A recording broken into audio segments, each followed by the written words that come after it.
Welcome back दोस्तों। पिछले section में हमने नर्स्ट इक्वेशन डिराइव किया था। Nernst equation gave us the relation between EMF of cell in non standard conditions versus EMF of cell in standard conditions. Standard condition का मतलब क्या है? जैसे टेम्परेचर 25 डिग्री सेल्सियस होना, अगर हमारे पास गैसियस इलेक्ट्रोड इन्वॉल्व है तो गैस का प्रेशर 1 एटमॉस्फेयर या 1 बार होना, और फाइनली अगर जो सॉल्यूशंस है हमारे पास तो that should be 1 molar concentration solutions. वैसे सेल को हम स्टैंडर्ड कंडीशन वाला सेल बोलते हैं और इसका ईएमएफ आता है ई नॉट सेल। इसके अलावा नॉन स्टैंडर्ड कंडीशंस मतलब 2 मोलर सॉल्यूशन ले लो, 25 डिग्री सेल्सियस के बजाय और कोई टेम्परेचर ले लो, तो ऐसे जो सेल है तो उसे हम नॉन स्टैंडर्ड सेल कहेंगे और उसका ईएमएफ आएगा E cell. Nernst equation gave us the relation between the EMF of cell in non standard conditions versus EMF of cell in standard condition by this equation. Okay, फिर हमने पिछले section में बात किया था कि अगर ये ईएमएफ ऑफ सेल पॉजिटिव आए तो वो जो सेल रिएक्शन है वो स्पॉन्टेनियस है, अपने आप होगा, और अगर ईएमएफ ऑफ सेल नेगेटिव आएगा तो वो जो सेल रिएक्शन है वो नॉन स्पॉन्टेनियस होगा। ओके, तो this is the thing which we looked at in previous lecture. Let us now further take this Nernst equation and use it in our some examples. अगर हमारे पास कोई एक general reaction है जैसे AA plus BB giving CC plus DD, तो यहां पे हम नर्स्ट इक्वेशन कैसे यूज करेंगे? तो E is equal to E naught cell minus 2.303 RT upon NF log to the base 10 Q।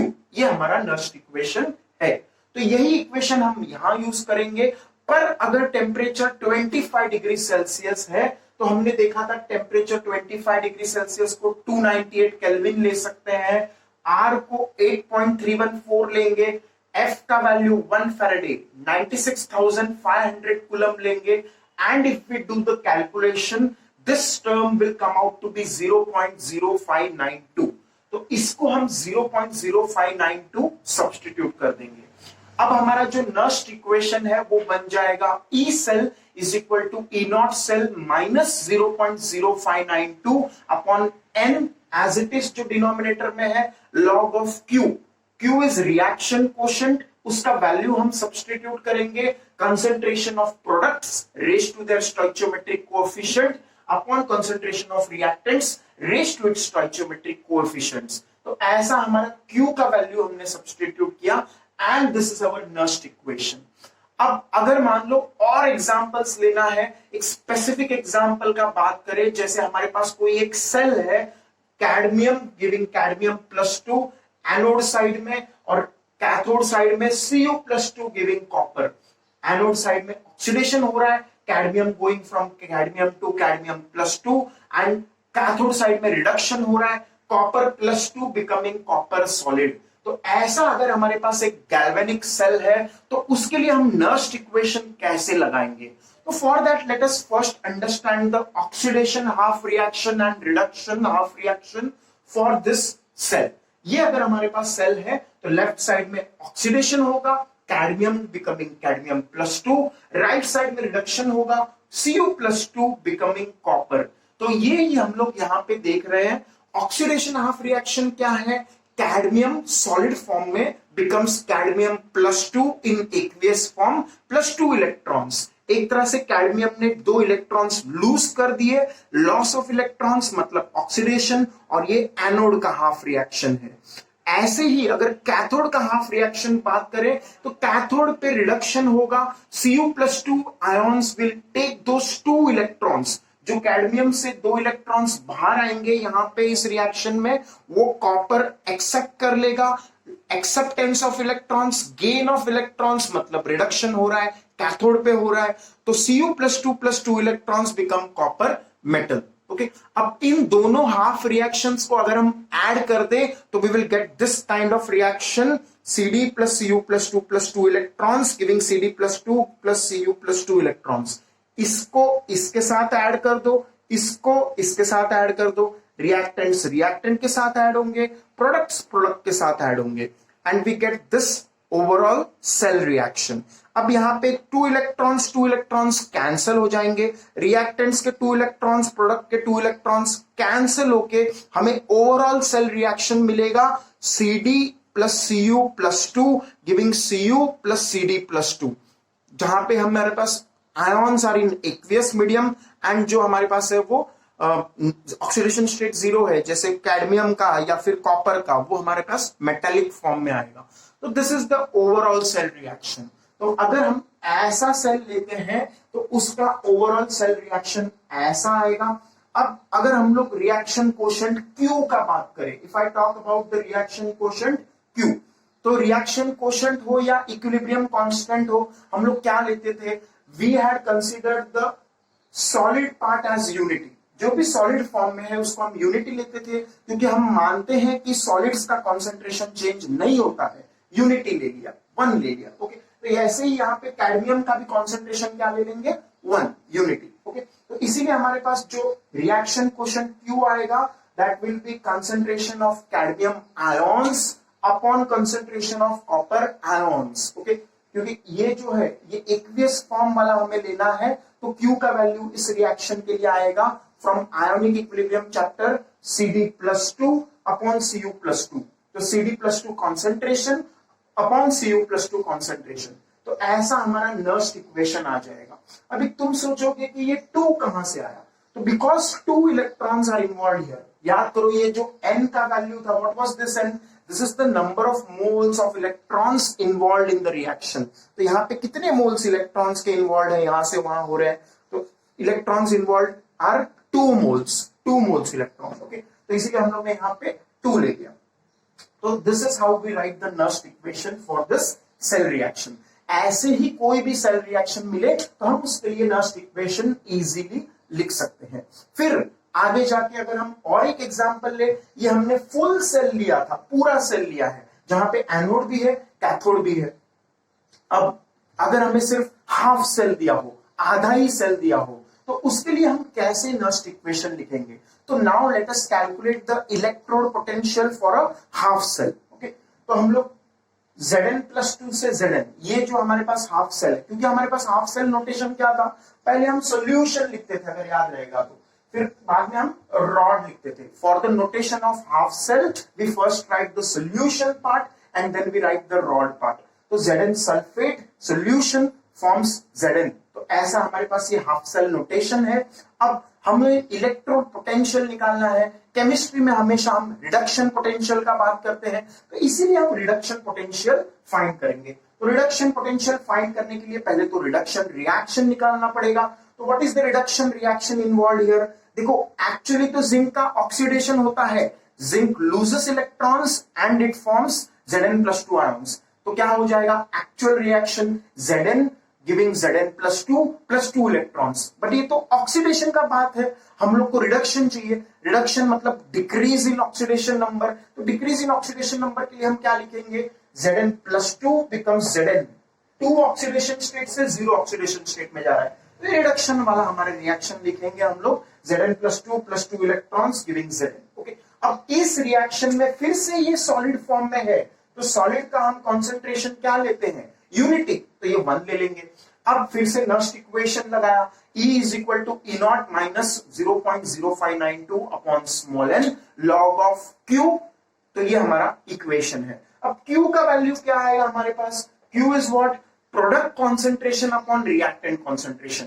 तो प्रोडक्ट में हमारे पास जिंक सॉलिड फॉर्म में है, जिसका कॉन्सेंट्रेशन हम यूनिटी मान लेते हैं, 1 मान लेते हैं, और रिएक्टेंट में हमारे पास Zn प्लस 2 आयंस है, जिसका कुछ तो कॉन्सेंट्रेशन होगा। तो Q का वैल्यू आएगा प्रोडक्ट अपॉन रिएक्टेंट कॉन्सेंट्रेशन।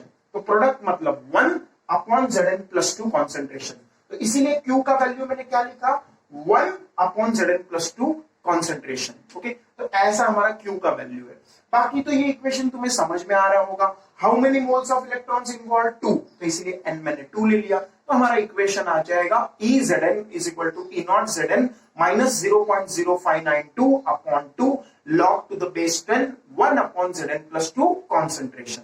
तो ऐसे हम नर्स्ट इक्वेशन यूज करेंगे, चाहे जनरल रिएक्शन हो चाहे स्पेसिफिक सेल रिएक्शन हो या चाहे हाफ रिएक्शन हो, this is how we will solve the equation involve in problems which is the Nernst equation. Okay, अब इसके बाद हम आगे बढ़ते हैं। Now let us see various types of batteries. जो बैटरी या सेल का बात करते हैं, अलग अलग तरह के बैटरी या सेल हम लोग पढ़ेंगे। ओके, तो few we have to study in detail and few will study in short। Okay, तो थोड़ा हमें जो डिटेल में स्टडी करना है that is lead accumulator cell.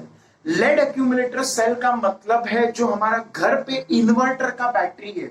सबके घर में ज्यादातर इन्वर्टर का बैटरी होता है ताकि कभी लाइट चला जाए तो इन्वर्टर से हमारा इलेक्ट्रिसिटी चालू रहे। ओके, तो जो इन्वर्टर का बैटरी है, कार में व्हीकल्स में जो बैटरी होता है that is generally lead accumulator cell, lead accumulator battery. अब बैटरी और सेल में क्या फर्क है? सेल है उसे बोलेंगे अगर एक एनोड हो और एक कैथोड हो। सपोज हमारे पास दो प्लेट्स हैं, एक एनोड और एक कैथोड, तो हम उसे जनरली सेल बोलते हैं। अगर एक ही एनोड है एक ही कैथोड है तो हम उसे सेल बोलते हैं। और बहुत सारे एनोड हैं, बहुत सारे कैथोड हैं, जैसे कि हम इस डायग्राम में देख पा रहे हैं, तीन तीन एनोड तीन तीन कैथोड, तो उस केस में हम इसे बैटरी बोल देंगे।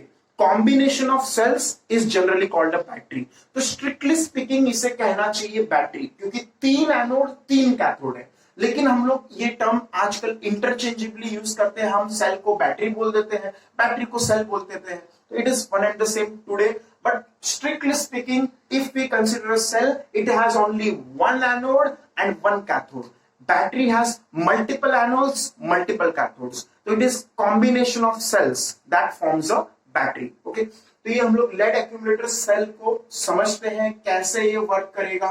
तो first of all we have a container. तुमने देखा रहेगा अगर lead accumulator cell बड़ा सा डब्बे में आता है तो वो डब्बा जो है उसके अंदर होता है liquid. It is very very heavy because it has lots and lots of lead. उसमें लेड के हमारे पास एनोड और कैथोड होंगे और उसमें सल्फ्यूरिक एसिड भरा होगा विच इज स्लाइटली कॉन्सेंट्रेटेड। तो इसीलिए उसको उठाना थोड़ा डेंजरस है और मुश्किल भी है। हैवी होने की वजह से उठाना मुश्किल है और सल्फ्यूरिक एसिड होने की वजह से it is difficult to handle. Okay, तो ये हम लोग हमारे घर पे रखते हैं बड़ा वाला बैटरी। उसमें हमने एक एग्जाम्पल लिया है जहां पे हमारे पास तीन एनोड है जो कि मैंने रेड कलर से दिखाए हैं। एनोड इज नेगेटिव टर्मिनल, हमने देखा था बहुत पिछले सेक्शन में। एनोड नेगेटिव होता है और कैथोड कैसा हमने लिया है? पॉजिटिव। ओके, तो कैथोड हमने यहाँ पे पॉजिटिव लिया है। तो what is anode and what is cathode? तो एनोड पे हमारे पास लेड के प्लेट्स हैं। लेड जो हमारे पास होता है, लेड जो सॉलिड फॉर्म में है उसके हमारे पास प्लेट्स होंगे। जैसे मान लो ये लेड का एक प्लेट, फिर लेड का दूसरा प्लेट, फिर लेड का तीसरा प्लेट। ओके, तो लेड का plate number 1, plate number 2, plate number 3। Okay, तो रेड कलर में मैंने ये लेड के प्लेट्स दिखा दिए। उसके अलावा जो ब्लैक कलर में हमने दिखाया है वो भी लेड के प्लेट्स ही हैं। ओके, तो they are also lead plates but they are coated with lead oxide. हमने किससे कोटिंग किया है? लेड ऑक्साइड से। ऐसा क्यों किया हमने? ताकि ऑक्सीडेशन और रिडक्शन हो जाए। ओके, तो हमारे पास लेड लगाने से वहां पे ऑक्सीडेशन हो जाएगा, लेड ऑक्साइड का कोटिंग करने की वजह से वहां पे रिडक्शन होगा। हम चाहते हैं कि ऑक्सीडेशन रिडक्शन हो ताकि गेन ऑफ इलेक्ट्रॉन्स और लॉस ऑफ इलेक्ट्रॉन्स हो और ताकि इलेक्ट्रॉन का मूवमेंट हो। इलेक्ट्रॉन का मूवमेंट होगा मतलब करंट होगा, करंट होगा मतलब हमारा सर्किट कंप्लीट होगा। बल्ब चाहिए तो लाइट चाहिए, पंखा चाहिए, जो भी चाहिए हम इस सेल से फिर जला सकते हैं। ओके, तो इसीलिए हम लोग ने एक साइड में लेड प्लेट्स लिए, दूसरे साइड में लेड प्लेट्स ही लिए हैं but we are coating with lead oxide. Okay, ऐसा हमारे पास सेटअप है। जो हमारे पास सल्फ्यूरिक एसिड होता है that is generally 38% H2SO4 aqueous solution. थोड़ा बहुत कॉन्सेंट्रेटेड है, 38% इज स्लाइटली कॉन्सेंट्रेटेड इटसेल्फ। ये प्रैक्टिकली वेरिंग होता है बट बुक्स में नॉर्मली 38% दिया होता है, इसलिए मैंने यहाँ पे 38% लिखा है। ओके, अब इसमें सल्फ्यूरिक एसिड होने की वजह से, सल्फ्यूरिक एसिड ये जो है वो एक्वियस फॉर्म में है, लिक्विड फॉर्म में है, इसीलिए इसको हम लिक्विड बैटरी भी बोल सकते हैं बहुत बार। This is a liquid battery, इसमें लिक्विड है। तो उसके अलावा जो हमारे पास घड़ी में सेल होता है that is generally dry cell, dry होता है, उसे हम ड्राई सेल कहते हैं।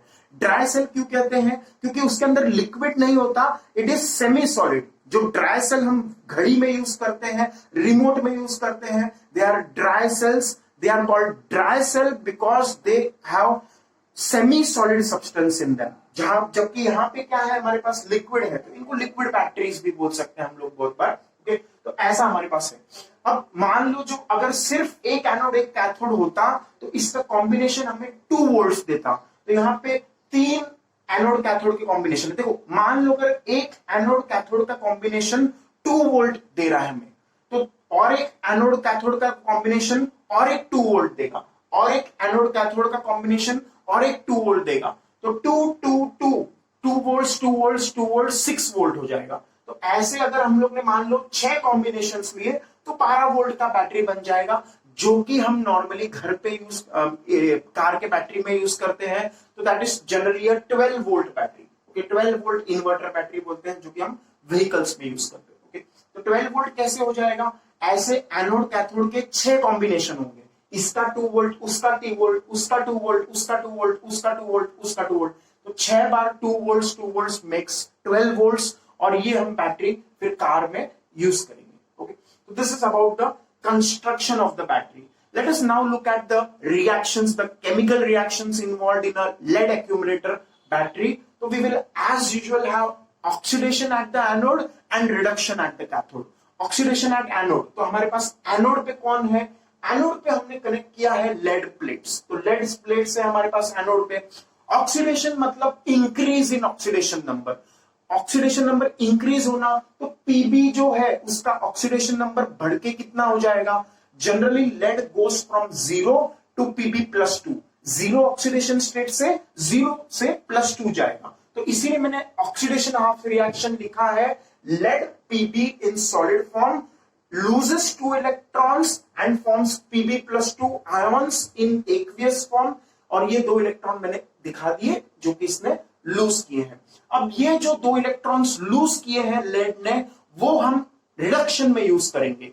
The 2 electrons lost in oxidation will be used in the reduction process. Lead oxide जो हमारे पास कैथोड में है, वो उन 2 इलेक्ट्रॉन्स को खींच लेगा। सबसे पहले क्या होगा वर्किंग, देखो लेड यहां से लेड आयॉन्स बना देगा और इस प्रोसेस में 2 इलेक्ट्रॉन्स लूज कर देगा। अब ये जो 2 इलेक्ट्रॉन लूज किए हैं, ये लेड ऑक्साइड, कैथोड के जो लेड ऑक्साइड प्लेट्स है वो ले लेंगे। कैसे ले लेंगे? तो देखो हमारे पास ये जो सॉल्यूशन है that is concentrated H2SO4 solution. H2SO4 solution is a, H2SO4 कैसा है? स्ट्रॉन्ग एसिड, तो it dissociates completely into H plus ions and sulfate ions। तो H plus ions पॉजिटिव है, वो पॉजिटिव आयंस इन इलेक्ट्रॉन्स को खींच लेंगे अपनी तरफ। ओके, तो खींच के ये लेड प्लेट पे हमारे पास रिएक्शन होगा, लेड ऑक्साइड प्लेट पे। तो what will be the cathode reaction, what will be the lead oxide reaction, what will be the reduction reaction? तो रिडक्शन रिएक्शन कैसे होगा?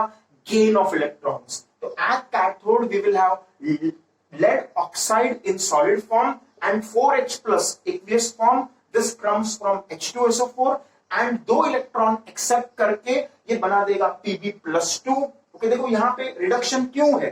क्योंकि यहाँ पे लेड ऑक्साइड में इसका ऑक्सीडेशन नंबर कितना है? +4। PbO2 में लेड का ऑक्सीडेशन नंबर कितना है? +4। तो +4 से ये इलेक्ट्रॉन्स 2 एक्सेप्ट करेगा और बना देगा Pb plus 2 ions. Okay, +4 oxidation से +2 ऑक्सीडेशन स्टेट में आ जाएगा, कम हो गया ऑक्सीडेशन नंबर, मतलब रिडक्शन हो गया। Let us understand once more. देखो लेड जो है पहले ऑक्सीडेशन कैसे कर रहा था? लेड इन मेटालिक फॉर्म, जो हमारा सॉलिड फॉर्म। ओके, तो सॉलिड फॉर्म लेड जिसका ऑक्सीडेशन नंबर 0 है, वो 2 इलेक्ट्रॉन्स लूज कर दिया और बना दिया Pb plus 2 ions aqueous form में। तो ये लेड जो है, ये हमारा लेड +2 आयंस बन गए, सॉल्यूशन में आ गए। ये जो हमारे पास एनोड है वो पतला हो जाएगा। लेड जब यहां से डिसोसिएट होगा, आयोनिक फॉर्म में होएगा, तो उस केस में लेड का प्लेट पतला हो जाएगा। तो अब ये 2 इलेक्ट्रॉन लूज कर दिया। अब 2 इलेक्ट्रॉन लूज करने के बाद वो इलेक्ट्रॉन किसने लिए? तो कैथोड वाले प्लेट ने लिए। तो कैथोड पे कौन है? Lead oxide which is PbO2 in solid form. वहां पे उसका ऑक्सीडेशन नंबर क्या है लेड का?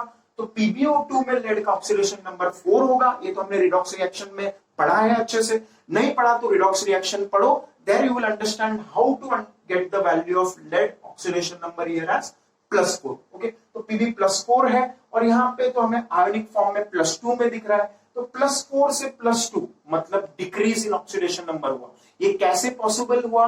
बाय गेनिंग 2 इलेक्ट्रॉन्स, 2 इलेक्ट्रॉन्स उसने ले लिए। ओके, तो यहाँ पे PbO2 accepts 2 electrons and forms Pb + 2 ions, और ये जो H+ और ये O वाले ions आएंगे वो बना देंगे H2O इन लिक्विड फॉर्म। तो ऐसा हमारे पास कैथोड पे रिएक्शन होगा। अब उसके अलावा जो और एक रिएक्शन यहाँ पे होता है, ये Pb + 2 आयॉन्स हमारे पास आ गए। हमने क्या किया था, ये हमारे पास जो कंटेनर है इसमें H2SO4 है। H2SO4 will dissociate into sulfate ions SO4 2- and H+ ions। अब लेड हमारा डिसोसिएट हुआ, तो लेड डिसोसिएट होके बना दिया Pb + 2। Pb + 2 भी सॉल्यूशन में है और H2SO4 के सल्फेट आयंस भी सॉल्यूशन में है, तो Pb + 2 और SO4 2- कंबाइन होके बना देंगे PbSO4 in precipitate form। Pb + 2 in aqueous form will combine with sulfate ions in aqueous form to form a precipitate of PbSO4। Precipitate बन जाएगा। ओके, तो ये भी एक रिएक्शन हो रहा होगा और ये रिएक्शन दोनों पे होगा, एनोड पे भी होगा, कैथोड पे भी होगा। ओके, तो इसलिए मैंने लिखा है यहाँ पे एनोड पे भी प्रेसिपिटेशन रिएक्शन होता है, कैथोड पे भी प्रेसिपिटेशन रिएक्शन होता है। ऐसा क्यों? क्योंकि देखो ऑक्सीडेशन में एनोड पे Pb +2 बना रहा है, तो Pb + 2 सल्फेट के साथ कंबाइन करेगा, तो एनोड पे भी Pb + 2 ने कंबाइन करके PbSO4 बनाया और कैथोड पे भी PbO2 से Pb + 2 बन रहा है, ये Pb + 2 भी सल्फेट से कंबाइन करके PbSO4 बनाएगा। तो ये जो रिएक्शन है Pb + 2 + SO4 2- गिविंग PbSO4, ये कॉमन है दोनों इलेक्ट्रोड पे, ये एनोड पे भी होगा, कैथोड पे भी होगा। तो अब हम क्या करेंगे, इसको डबल कर देंगे। क्यों डबल कर देंगे? क्योंकि हमारे पास एनोड पे भी हो रहा है ये रिएक्शन, कैथोड पे भी हो रहा है, 2 इलेक्ट्रोड्स पे हो रहा है, तो इसीलिए मैंने 2 से मल्टीप्लाई कर दिया। ओके, तो अब हम लोग क्या देखना चाह रहे हैं, we have one reaction which is oxidation reaction, we have another reaction at cathode which is reduction reaction. हम सिर्फ एक एनोड और एक कैथोड के बारे में सोच रहे हैं। यहाँ पे जब मैंने ये तीनों रिएक्शन लिखा है तो मैं सिर्फ एक कॉम्बिनेशन ऑफ एनोड कैथोड सोच रहा है, मैं 3 कॉम्बिनेशन नहीं सोच रहा है फिलहाल। ओके, ये जब मैंने यहाँ पे ये रिएक्शंस लिखे हैं, oxidation half, reduction half and this precipitation reaction occurring at anode as well as cathode, I am just considering one set of electrode, one anode and one cathode। Okay, we are not considering the various set। जो एक का total EMF आएगा उसको हम लोग multiply कर देंगे 3 से, तो टोटल ईएमएफ पूरे बैटरी का आ जाएगा। ओके, तो अब मैंने क्या किया, 2 से इसीलिए मल्टीप्लाई किया क्योंकि हमारे पास 2 इलेक्ट्रोड है, एक एनोड है एक कैथोड है, तो दोनों पे हमारा क्या हो रहा है, हमारे पास दोनों पे प्रेसिपिटेशन रिएक्शन हो रहा है। Pb + 2 ions combined with sulphate ions giving PbSO4, इसीलिए इसको 2 से मल्टीप्लाई कर दिया।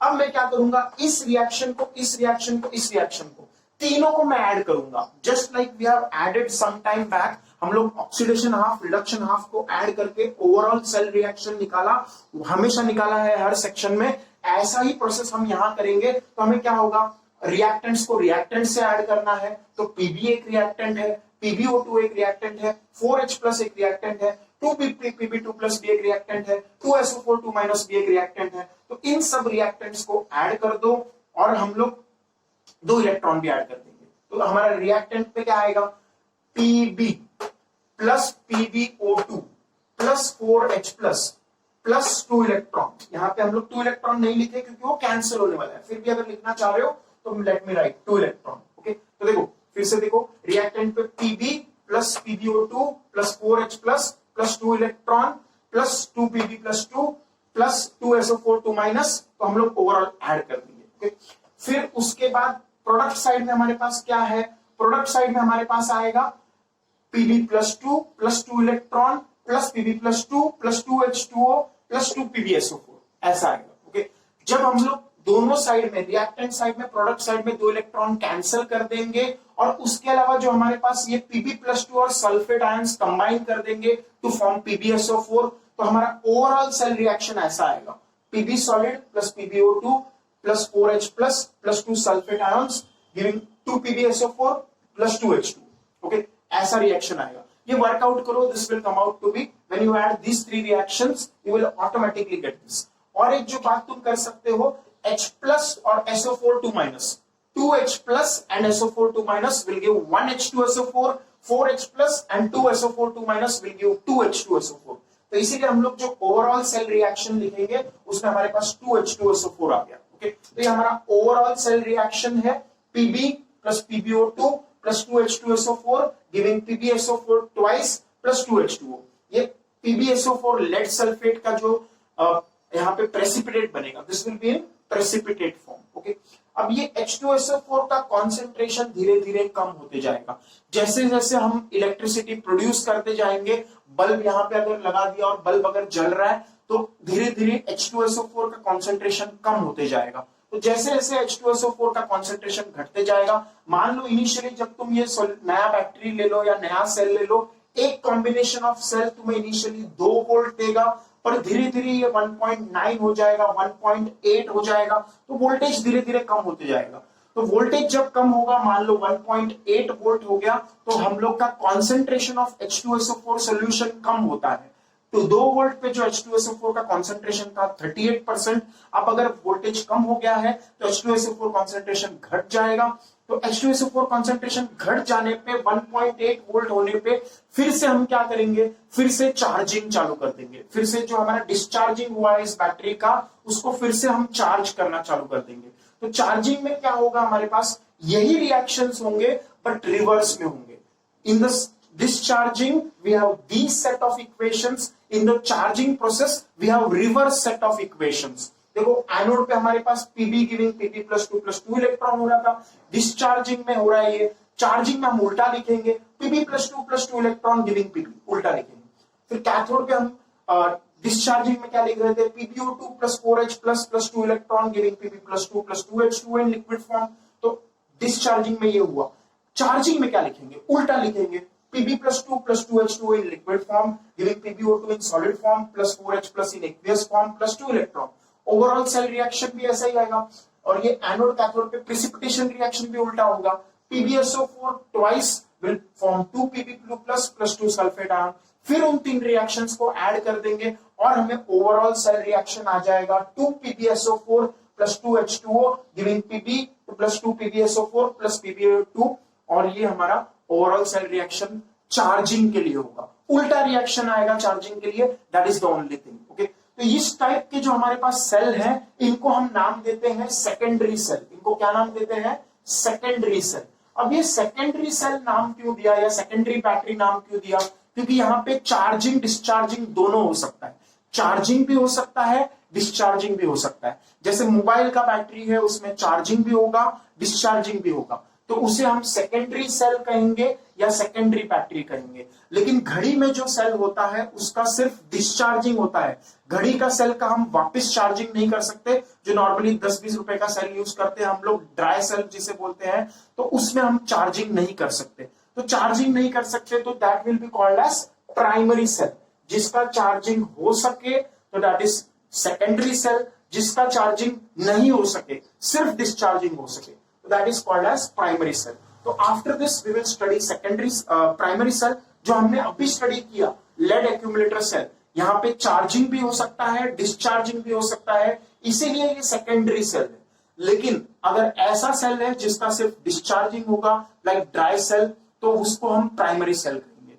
तो this is how we have the various kind of batteries and cells. तो इसके बाद हमें ड्राई सेल पढ़ना है, फिर फ्यूल सेल पढ़ना है जिसमें हाइड्रोजन और ऑक्सीजन पानी बना के हमें इलेक्ट्रिसिटी दे सकते हैं। फिर we have various other kinds of cell as well, जैसे मर्क्यूरी के सेल होते हैं जहां पे हम zinc mixed with mercury use करते हैं and carbon mixed with mercury use कर सकते हैं फॉर एनोड एंड कैथोड।